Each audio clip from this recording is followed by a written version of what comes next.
Hello and welcome to the channel.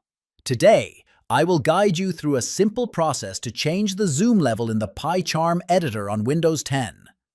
Adjusting the zoom can help improve readability and make coding more comfortable, especially during long sessions. Let's get started. First, open your PyCharm editor on your Windows 10 PC. Next, look to the top right corner of the window and click on the Settings icon.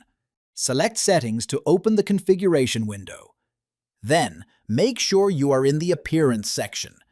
After locating Appearance, scroll down a bit until you see the Zoom option. Click on it to reveal the zoom percentage settings.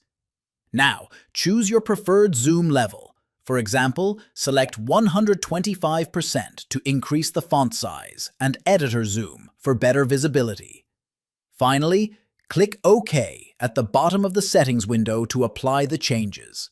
Changing the zoom in PyCharm is easy and can greatly improve your coding experience. Thanks for watching, and don't forget to subscribe for more helpful tutorials.